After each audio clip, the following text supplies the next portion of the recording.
Hey everybody, figured I'd do a video here, day in the life of an arcade collector. If you can see that my red is just stuck on this Kicks ZooQ game that I have. And I could have swore that it had a G1 short at some point, and then it wasn't that, I got it to go away and it's been fine, and now it's back. So I was pulling a tube. Well, at first I'll pause for a second and then show you what I'm going to do. All right, so in my little work area here, but so I had last night I actually was pulling this tube. This is a donor tube out of a I already threw away the case, but it was like a Sanyo TV VCR, and the tube was, where's the tube thing at? It's a A48 QAD 020X, and I measured out the ohms, and it was actually pretty close. I'll show this in a little bit. It was pretty close to what a 4600 has. It's like 12 on the horizontal and 2 on the vertical, or vice versa, or something like that. But originally I was going to swap it for this track and field monitor that has really bad burn. But I'd have to swap the yoke on this because this is a 4900 yoke. So anyway, since that happened on my Kicks, I figured I'd pull it out. We'll do a test to see if it has a G1 short again. I might even link to a video I think I did on it. And then probably swap this in for that tube, for the Kicks tube instead, since I won't have to actually move the yoke, or at least that's in theory I won't have to. So that's what we're going to do, okay. A tube swap. I have the monitor pulled out. It was kind of a pain, but I already discharged it once, but we're just going to do it again just in case.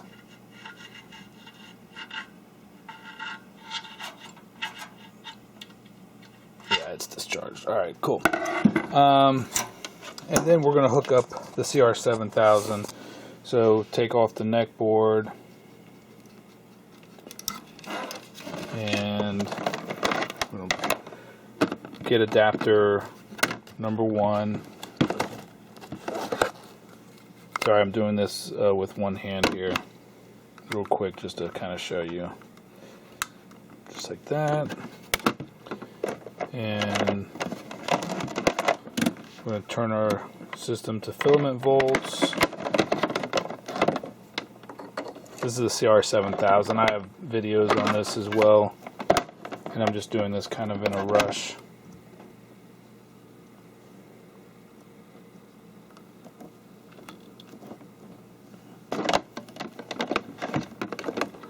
All right, so I'm going to go with, it doesn't really matter. This tube doesn't actually have any tube identification on it, but most 4600s are going to be, either video 1 and 100 volts or video 2 and 132 negative bias. So, and we're not going to, we're just going to look for shorts for the most part anyway, so it's not going to hurt anything. So let our heater voltage get up a little bit. I probably need to recap. I'm going to do a video on actually a field test of this thing, and potentially look at the insides and maybe check the caps to see if they're in spec and everything, because this could need some adjustment there. It takes a little while for my heater voltage just to warm up and stuff. Alright, we're going to check G1 short, and you can see we had red was stuck on, and we have something going on with our red gun. It's not a full-on short, but it's definitely got some leakage from the G1 short test from heater to cathode, and cathode to what? Heater to cathode and cathode to G1. Yeah, that's what it is. Heater to cathode. No, I'm sorry. It's G1 to cathode and G1 to heater, I guess. I believe is what it's testing. I have to go back and look at that. But anyway, there's definitely some resistance that it's measuring. I think the way it does that is it's measuring the resistance or whatever, and it's obviously has some on there. So that is bad. We actually have a HK short as well. That's also bad. Which is probably, the HK short is what you really can't get rid of with a tube rejuvenator. And I'm pretty sure this was the tube I had that had a HK short before. And it's unfortunate because it has very little kicks burn on it. Alright, let's go to G1 tracking. We look pretty bad there. So, tube needs to be swapped anyway. So rather than messing with this, let's just go and swap this tube. I'm doing the extended cutoff test right now, but I mean, we're all the way down to minus 68 volts.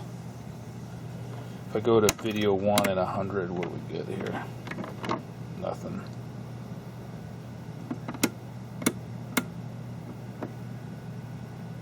Just because I don't know the exact specs of the tube, I mean, it's not looking good. So I'll just, should I hit this thing and just see if we can bring it back? I don't think it's even worth it because I've messed with this tube before. I think it's just jacked.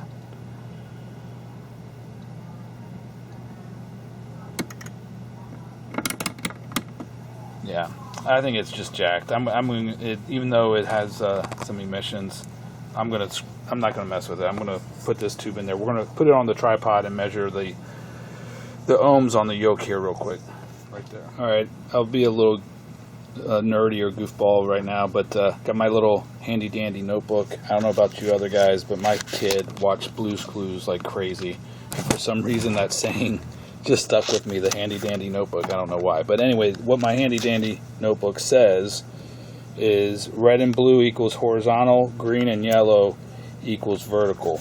And I have some other notes, so anytime I need to refer back to something. So we're going to do red and blue, put our meter to ohms, and we're going to come over here to the yoke and go on red and blue. And we got 2.6. Oh, you can't see that. We got 2.6. Let me move a little bit here. Or 2.4. Alright, and then we'll go from green and yellow. 8.4. 8.1.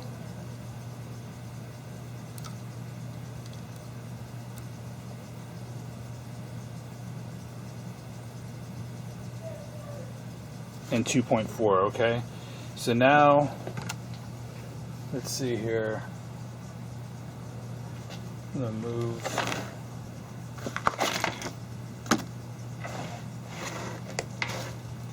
Alright, we'll try this here. So now I'm on my other one.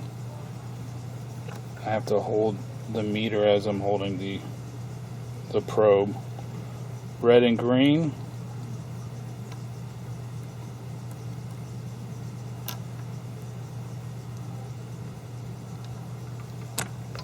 Wasn't it red and green? No, red and blue.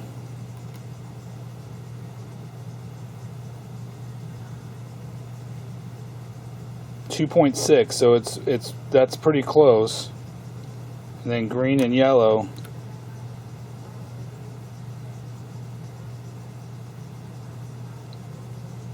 .5, so compared to 8 point something, right? So I think it's close enough, and that this yoke, and that way I don't have to adjust the, I don't have to do a yoke swap or change out the convergence rings or mess with the convergence rings at all.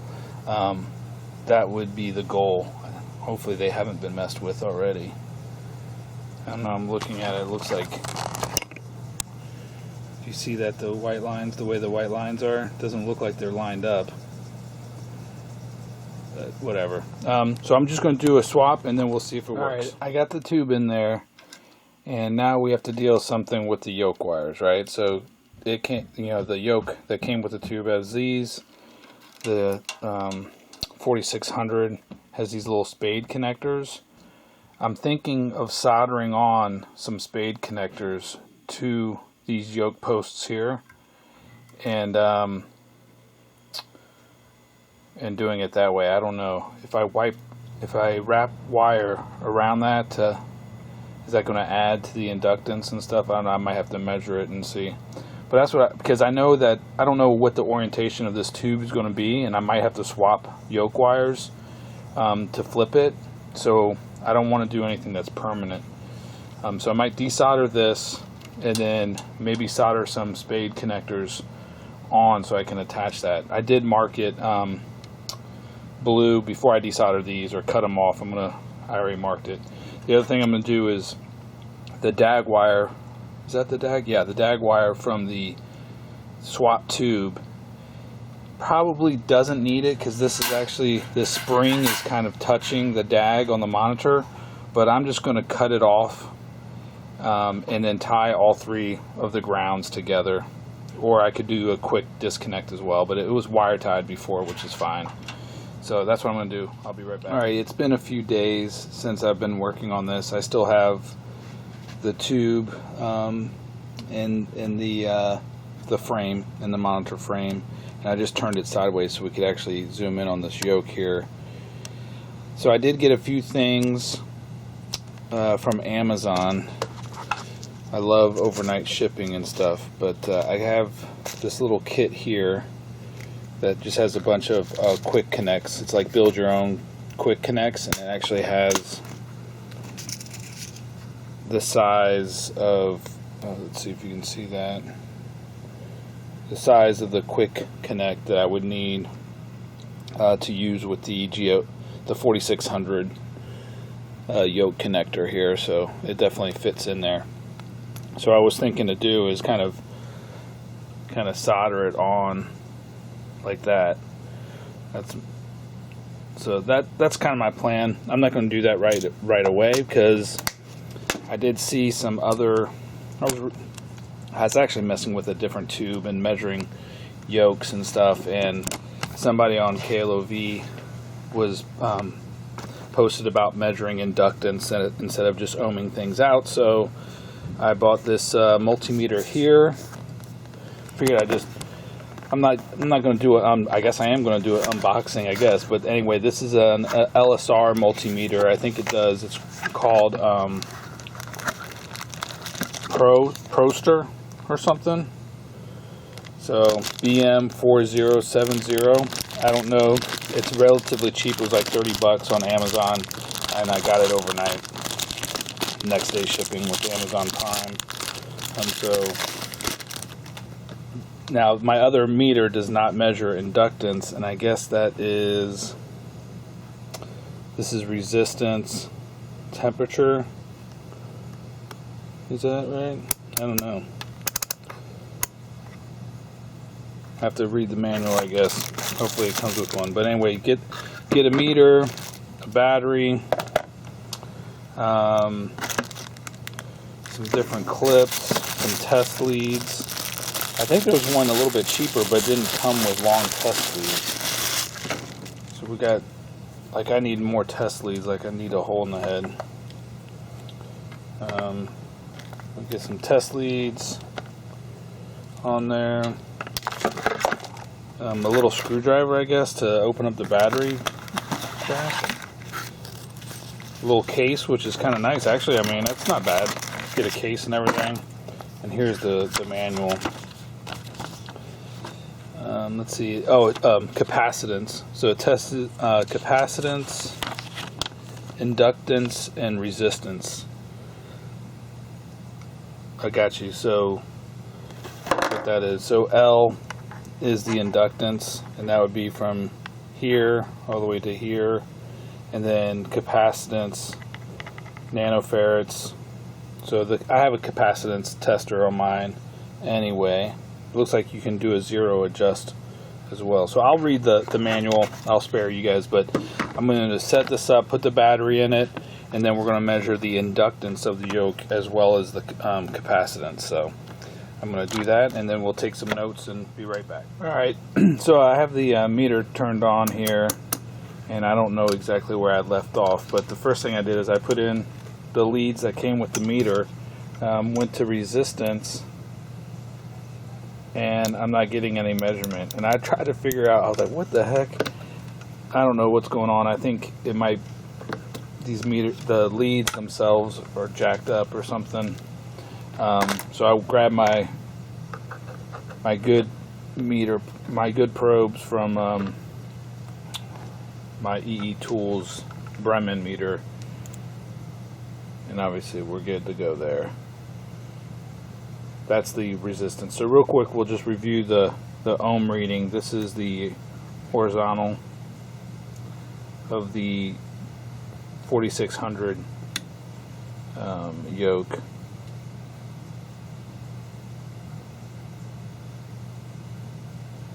So probably like around 2.5 and stuff and then for the vertical 8.3. I think I have that right. Is that the vertical? Yeah, that's right. So the vertical is higher.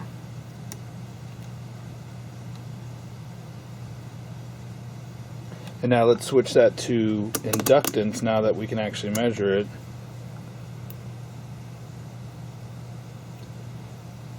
And the inductance on the vertical, 18.75. On the horizontal, 2.07 millihenries or something. I guess that's millihenries. And then we're going to go, let's see if I can do this real quick.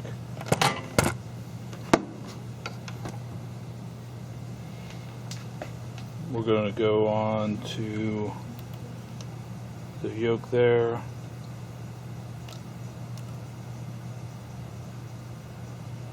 So pretty close from a millihenries on the vertical side, and then on the horizontal side, get a reading here.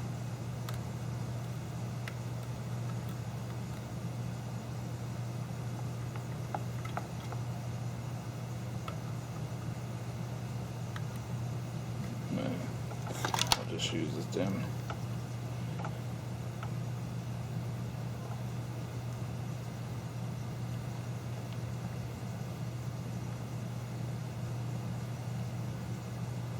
Oh, I need to go to, you know what? I need to go to 200 millihenries.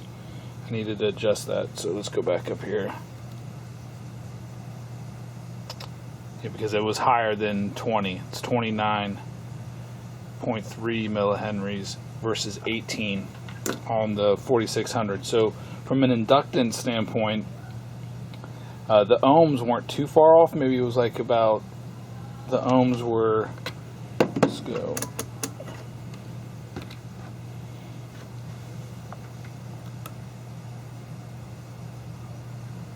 11.8 compared to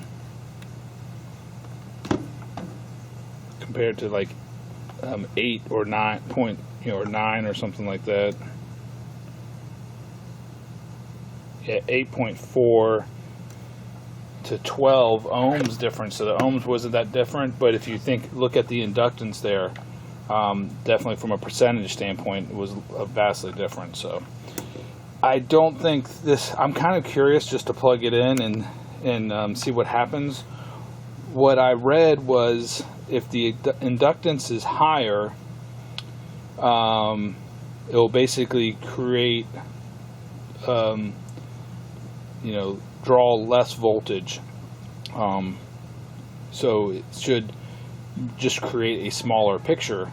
And we could potentially adjust that by changing out capacitors or something else. I'm not sure, but it could be, I don't know what the impact is. This is where it gets kind of crazy and I don't understand it enough. I'm just kind of curious to hook it up just so we could see what it looks like. I might do that. And then I have a high voltage probe and we can measure the high voltage. I think the high voltage would be lower with the higher inductance vertical yoke winding there.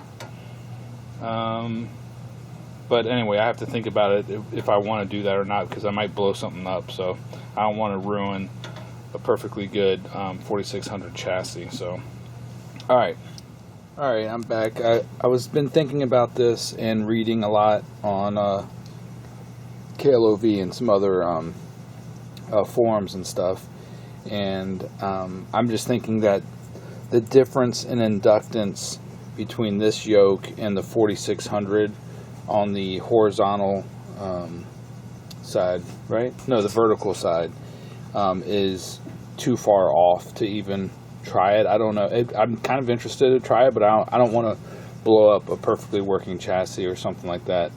I'm not sure that would happen, but I don't want to do it. But what I found out is when you see a yoke that looks like this, where you just have 4 posts and there's not a third additional post in the middle here, most likely it means that this vertical windings, there's 2 pairs of wires, you have 2 sides, and they connect to each other. And basically the way it is here, this is wired in parallel. And so I copied this off of one of the forums that somebody actually figured this out. I can't take credit, I barely understand it myself. But basically you have one side of the yoke tied to each other. So like we have, let's say the yellow and the green here, imagine that's I should have colored it the same way, but you have one side of the yellow and one side of the green tied together at this post, and another side of the yellow and green tied together at that post there. So what we can do is actually untie those, and then if we wire them in series like this, we'll probably end up getting somewhere around 40 ohms, and I expect the inductance to be upwards of 90 or 100 or something like that, which would be compatible with a G07 potentially, or a 4900. The difference between the G07 and the 4900, I just took some measurements, I haven't shown them yet, but I might show them later in the video, is that the horizontal inductance on a 4900 is a little bit higher than a G07. It's around like 2.0 or something like that, whereas a G07 is around 1.6. At least on the measurements that I took. So it seems like this yoke, if we can get the vertical to match a 4900, that the horizontal is already there. It matches a 4900 and a 4600. It's close enough, within 10%. And so all we have to do is get this the vertical side matching, and we can actually use this tube with the yoke and everything converged as it is in a 4900, and it has the same neck socket. That's first and foremost, is you have to have the same neck socket. So alright, so what I'm going to do is I'm actually going to desolder these windings and take some measurements of the wires separately, and so we can figure out which ones are which, and then tie them together and take some measurements and see if wiring them in series is going to help. And there's some additional things that we have to be worried about as far as like the magnetic field, making sure like the opposite side is tied to the opposite post and those kinds of things. But I'll do that. Hopefully that's the plan of action. I think we're going to give up trying to get this tube and yoke to work in the 4600. We're going to move on to seeing if we can get it to work in a 49. All right, so I have the yoke wires detached here. This is the green side, this is the yellow. And basically, if I show this picture again, pretty much what we have here is 4 different wires not connected at this point. And if we wanted to connect them, actually I'll just twist them together real quick, so we can get our original inductance reading just like it was. So we should get something around like 11 or 12 millihenries or something. Oh, hold on. We'll do resistance as well. So Hopefully you guys can see it, and my hand's not blocking that.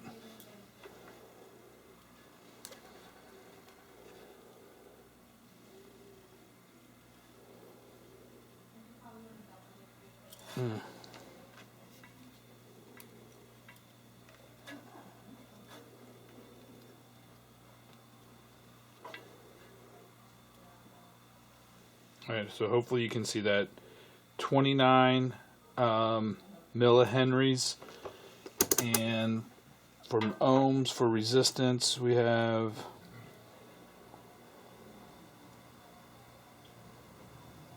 11.9. Hopefully, can you see that?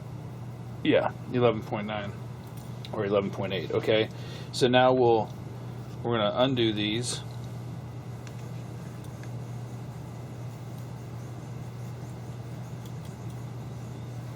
Like that.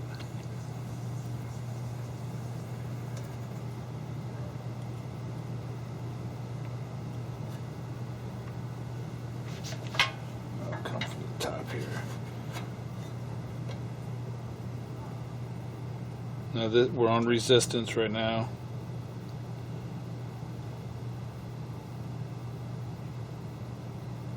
Now we have 23.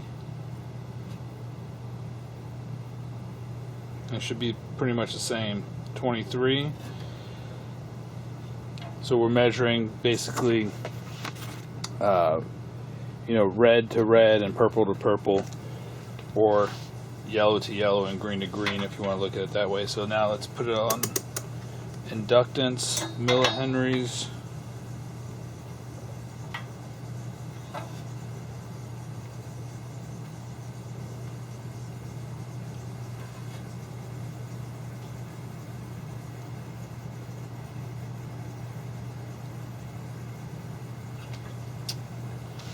Why is it so hard?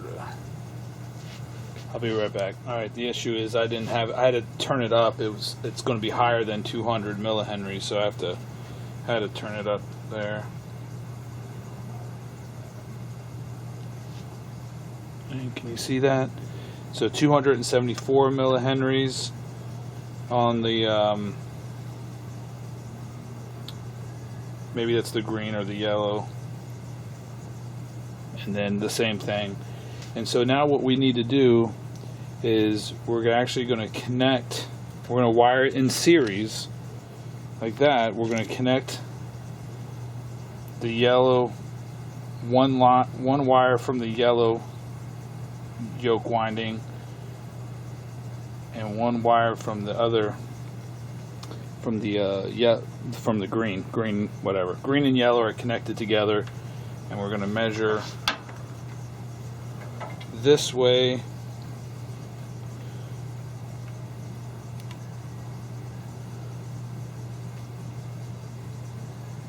And we get 119. Let's turn that down.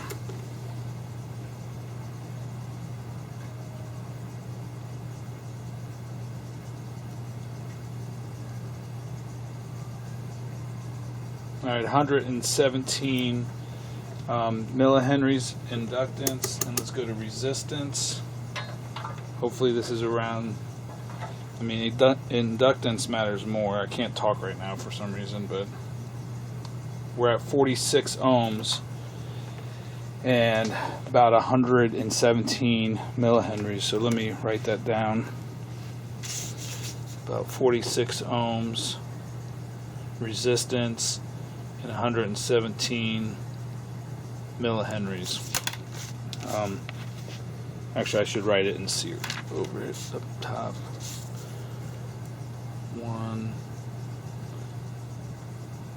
117 millihenries and about 46 ohms resistance. So when we're wired in series. So now what I'm going to do is I'm going to take out my 4900 monitor. I'll stick it on the bench maybe, and we'll measure that real quick and come back. All right, it's been a few days, and I went ahead and out of my track and field, which I also need to do a tube swap on. It has ridiculous burn. Let's see if you can see that. Hopefully you can see that. Yeah, really bad burn. I think I'll put this on before I do the full tube swap. I'll test the tube just to see, but I think the tube would actually didn't have a lot of emissions either. So anyway, this video is taking a turn that I wasn't necessarily prepared for, but you know, hey, whatever, we'll deal with it. You can see because there's 3 tabs here on this yoke for the vertical section. This is the blue and red, right? Blue and red is, where's my book? Yeah, just double checking. Blue and red is the horizontal, and then green and yellow are the vertical section. And because it has 3 tabs, and I can tell, I don't know if you can see it because I got a glare there, but there's one of the yoke wires are coming into this tab, 2 are coming into this one, and 1 into this one. Means that these are wired in series and not parallel. The other thing with a 4900 is you want to pay attention to the yoke number. The older yokes, I'll post a link to the thread about 4900 yokes that I have some posts in, as well as some other guys. But this is one of the later model yokes, which has a lower inductance or ohm rating on the vertical, supposedly to allow for better resolution and faster draw times, I guess. So, or draw more lines. I don't know. I don't fully understand it. I'm in the process of learning this stuff myself. So, but anyway, this lower number, and I expect I might even do a medium resolution thing soon as well. But I expect on a medium resolution that it's even lower on the vertical from a yoke standpoint. But let's set it up on the tripod and we'll get some measurements. So on this one, we can actually, we can measure up here at the yoke this way, or we can just plug into our yoke this way as well. So we're going to first measure our horizontal.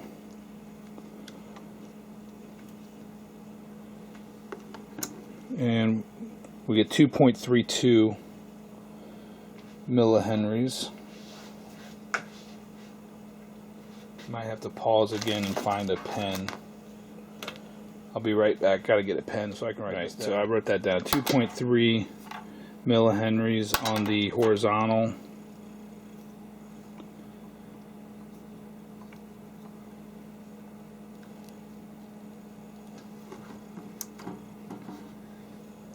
And 94.7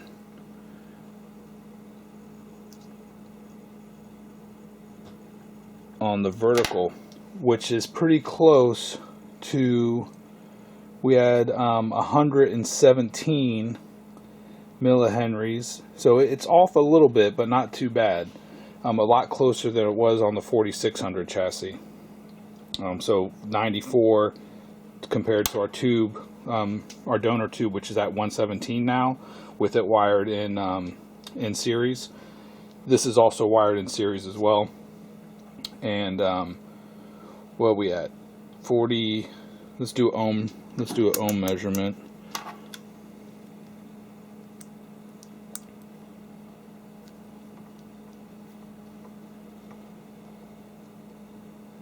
$40 ohms compared to 46 on the vertical.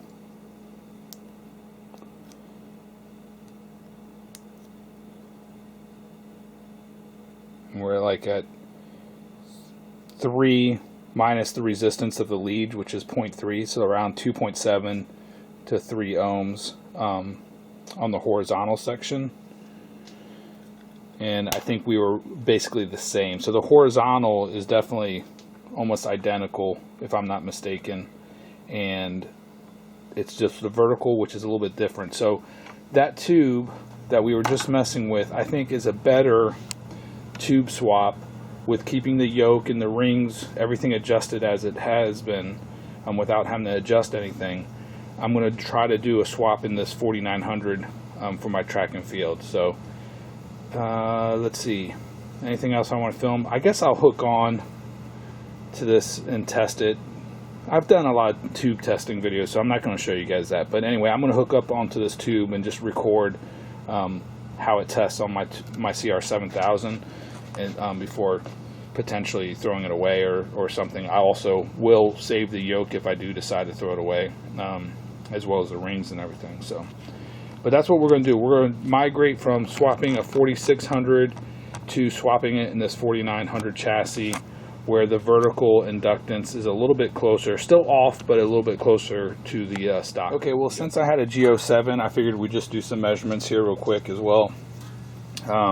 Again, this tube is wired in series. We have the 3 tabs to support that, and I guess I'll just measure it up. Now I'll measure it here. So I think this is the vertical.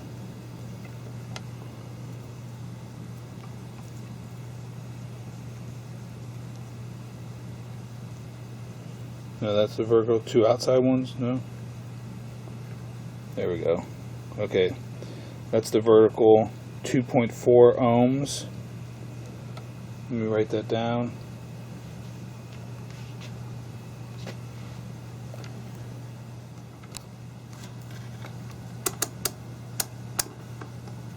Alright, 2.4 ohms on the vertical. Just measure millihenries. We'll call it 1.6.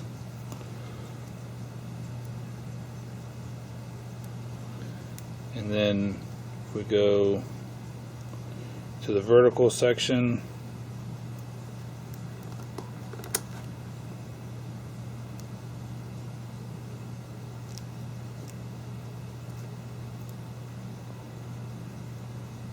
.100.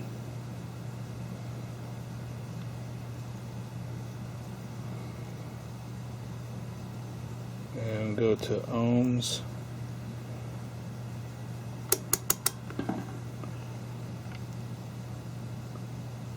.54. Let's call it 55.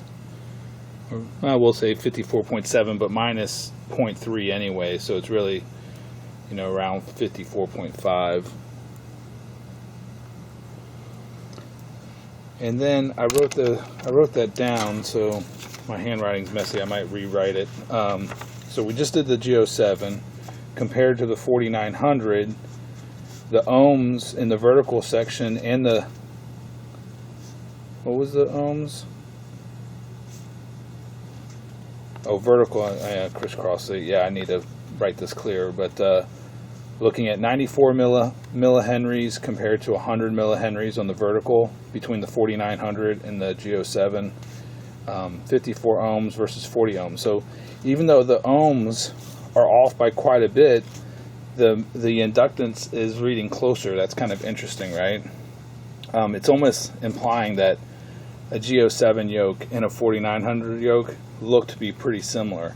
Now, where you do get some difference here is in the horizontal section, you're looking at about 2.4 ohms or 2.1 or 2 or something, depending on the resistance of the leads itself, and 1.6 millihenries compared to 2.3 millihenries on the 4900. So that is a big difference if you look at it from a percentage standpoint on the horizontal section. So that concerns me a little bit more, where my donor tube on the horizontal section is definitely a lot closer, my donor tube. So anyway, I might rewrite that out and make it more easily readable, but I'm still thinking that that donor tube that I had when wiring it in series is a better match for the 4900, and that's what I'm going to go with. And so that's what we're going to do. The next time I come back, we'll see the 4900 chassis in and hopefully powered up, and we can. All right, I lied actually. So I'm back real quick. Just want to show you, these are two 4600 Yokes. You can see the model number there, ending 202, but ending in 827.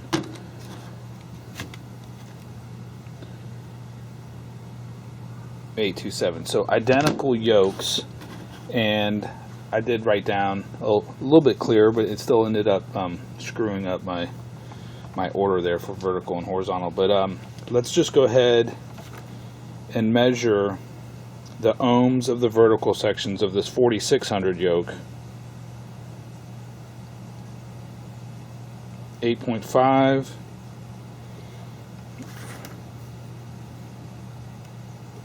Sorry about that.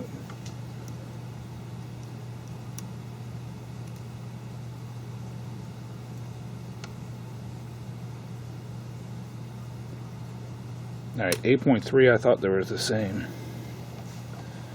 8.3.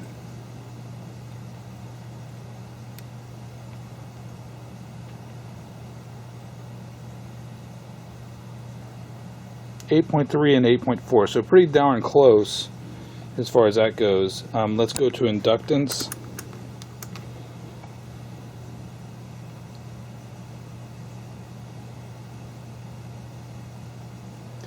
$18.98.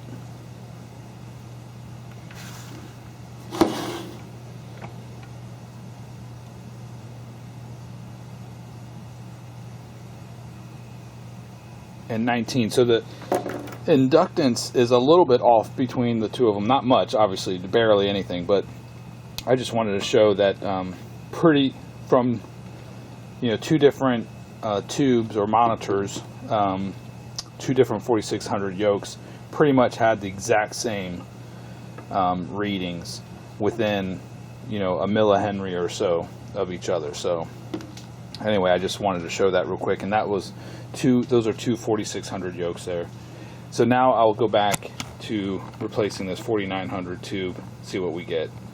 Definitely we're off by probably 10 or 15 millihenries on this vertical section, and around maybe 0.2 millihenries on the horizontal section. So I'm less concerned about the horizontal. There's definitely more resistance or more inductance, on the vertical, which could affect something, but I doubt it. So we'll see. So I have the new tube in the 4900 frame, and you can see here that I haven't even soldered the yoke wires onto the vertical section. I just wound them pretty tight. Same with this section here, where you would tie them together to make them in series there. So this is just kind of temporary. Sorry about that. Phone rang. So that's the yoke setup. I think I have everything. I got my degauss cable here. I had to swap. I haven't trimmed this yet, so I had to put on my degauss coils and stuff. And the other thing I did is I actually have pins, some crimp pins from Great Plains for the yoke. So I cut off the connector for the yoke that came with it, and if you can see in there, just temporary. I haven't actually put it in the connector, but I have the connectors crimped on because I might have to swap them for orientation. So just be careful when you. Everything's exposed, so you gotta be careful. At this point, not to touch stuff while we're doing this. So I actually don't remember if this chassis worked when I pulled it. I think this was from the track and field, but I'm not 100% positive. And I'm not sure that it works, but it is a 4901 or 51, I think. And I do have this other one here that I know I did recap, and I know it does work as well. So what we're going to do is we're going to plug it in and see what we get. Right, so you can see the front of the screen. I got my TPG hooked up, and we are going to plug this thing in. And I'm going to double check, actually. Let me double check everything. I'm ready to go. TPG's on. We're going to power it up. I hear high voltage, so that's good.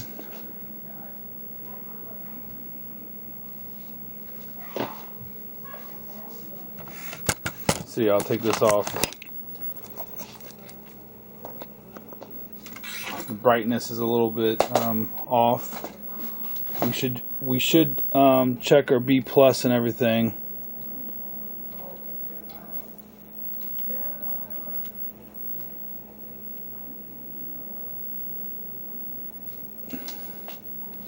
Yeah, so it's upside down right now. The image is inverted or something like that. So I might have to swap yokes there, but it looks like it's at least somewhat working. The size probably needs to be adjusted. Picture looks good. Brightness needs to be adjusted and stuff like that. So we got to do some B+ measurements. So, all right, we know we have a chassis that's working, and now we just have to see if we can adjust it to proper size. Okay, so I flipped yellow and green. It definitely shifted the geometry. It kind of looks a little whacked out, doesn't it? I don't know. But anyway, I switched the yokes around for the vertical. I moved green and yellow right down there. So that made the image look correct. But we still need to do some measurements here, some high voltage measurements. And the bad thing about the width, if the width is impacted, which I don't think it will be, but the bad thing is that these 4900s don't have replaceable width coils, and they're often not adjustable, which is in there, that black thing right there. That's the width coil right there. And a lot of times they break or something, and you can't end up adjusting them, which sucks. So hopefully we can get this thing tuned. All right, so it's been running for a while, and I haven't put the high voltage probe on it yet, but let me measure B+. I have it on test point 91. You can also do it to the resistor, the front side of that resistor there. I'm not sure, is it R531 or something? But I have it on that test point. And then we just take our black lead and put it to the frame here. And it should be 130, so we're definitely a little low, about 5 volts. And the B+ isn't adjustable on these 4900s, I don't think. So let's see. Yeah, 125, about 5 volts low. I don't know if that's a problem or not. So we'll have to see, and maybe it's this chassis. I could always try a different chassis as well. This one also doesn't have a cap kit on it, but anyway, it's working. So I think I'm going to get my high voltage probe out and measure that real quick. Okay, so I have my high voltage probe. I hate messing with these things, but I'll show you how it's connected. That's my high voltage probe, and I have it hooked up to my meter, and we're getting 24, but that should be like 24,000 volts, 24,000 volts based off of that probe. Keep hands behind guard. Yeah, 10 million ohms impedance. So I think that's right. 24,000, right? Kilo. Yeah, I'm pretty sure that's right. So, and if I power it off, then we can see it actually drain. I haven't really messed with this high voltage probe before.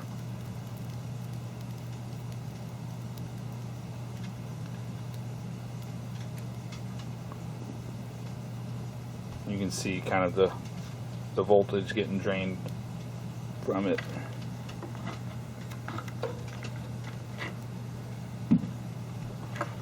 Let's do it that way. Plug it back in.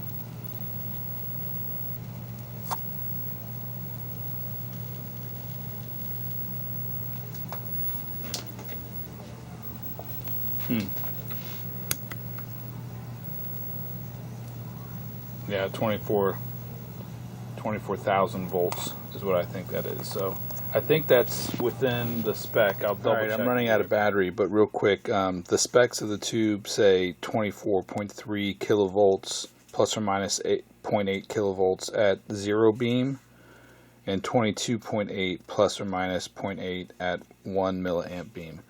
So I don't know actually what that means, the 0 beam and the 1 milliamp beam, what that means, but what I'm going to do is I'm going to grab another 4900 tube that I have and hook up this other chassis to it and take the same measurement so we have something to compare it to. Otherwise, I mean, I think this is, fine, but it'll be interesting to see what the other the other one measures. So that's what I'll do, charge the camera and come back and do that. Alright, so I got another 4900 chassis and a different tube in. This one was out of a elevator action, I guess, at one point in its life. Yeah, okay, I'll leave that up there. Let's go ahead and measure. The one thing is that this is still one of the... Anyway, interrupted. So this is a 264. It is one of the later versions of the yoke, but the other one was 258. So let me set this up on a tripod here.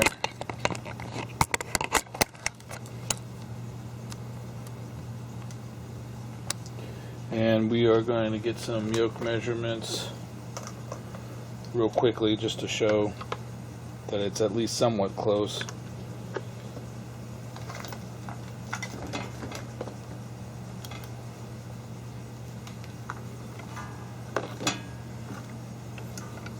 Can you see that? There. Alright, so we're going to do ohms first.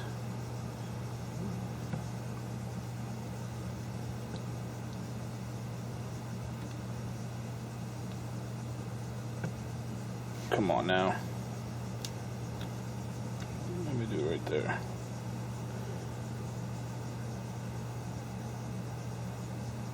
Now 2.9 ohms on the horizontal, and on the vertical 37.8, so about 2 ohms difference there. And if we do inductance millihenries, we have 2.38 versus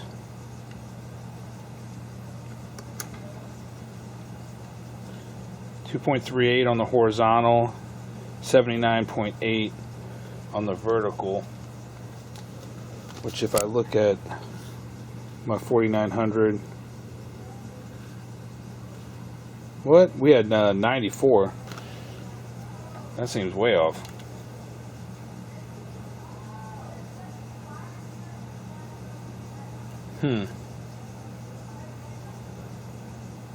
Yeah, it does seem way off, right?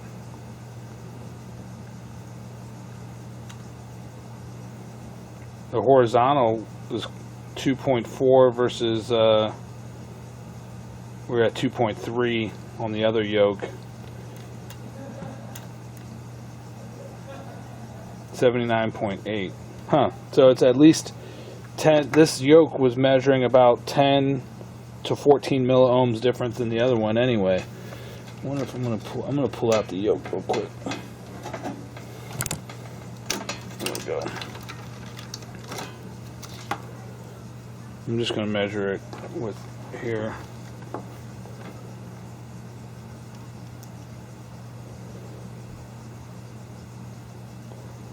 Oh, that's weird. So I'm getting 92. That's what I thought. Why am I not getting 92 all the way up here?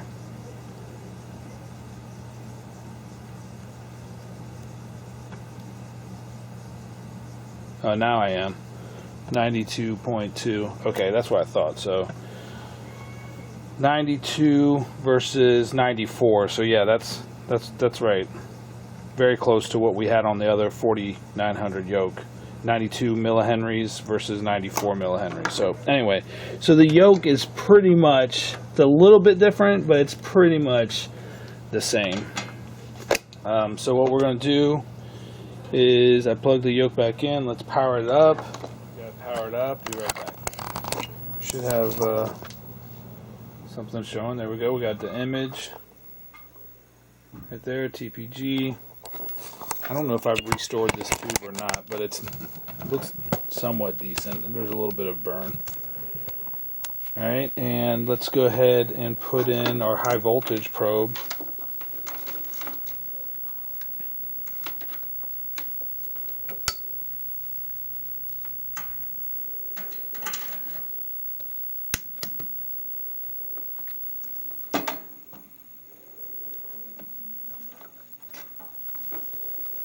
See if I can do this without shocking myself.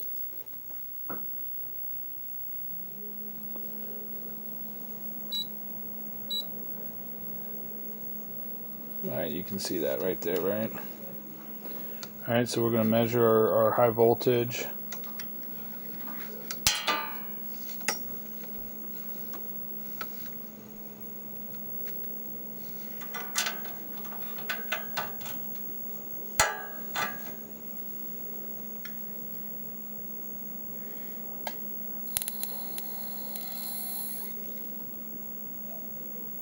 And we're getting 23, almost 24,000 volts. So you got to multiply it by 1,000. So it's pretty close to what we were. We're about 1,000 up now, at like 24,000 volts. So we're pretty darn close with that. And if I check the B plus voltage, I'll do that real quick. I mean, the B plus shouldn't change based off of the yoke, I don't think. The high voltage at the anode that we just measured potentially could. See there, you can see that. And I'm just going to go to the resistor. Got too much crap in the way here.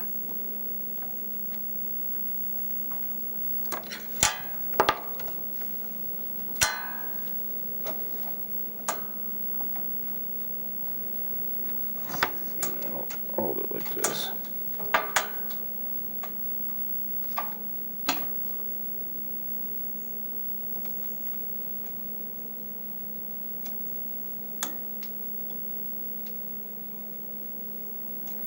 What?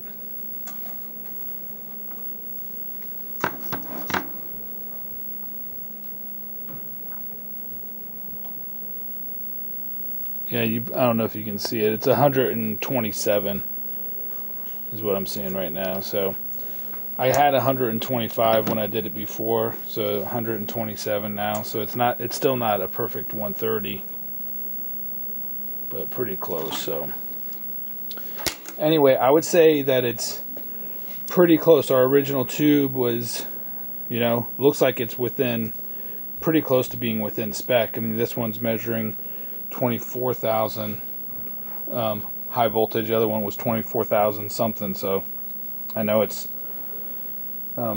based off of 0 volts or 0 amps or 1 milliamps or 0 beam or whatever that means. So anyway, I'm going to say it's a success. I'm going to put the other tube, finish it up, and put it in the track. I just wanted to measure the high voltage at the anode with a little bit of adjustment on the flyback and with the same test pattern running on the TPG.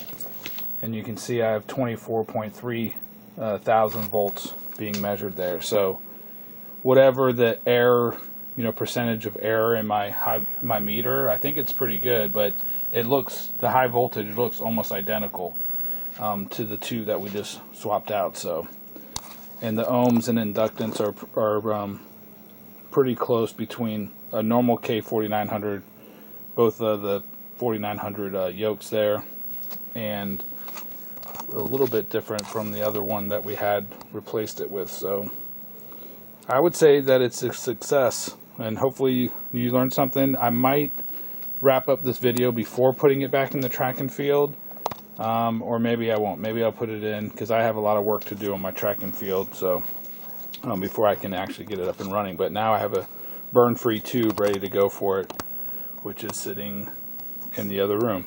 So thanks for watching. Hopefully this was interesting. Talk to you later. Bye.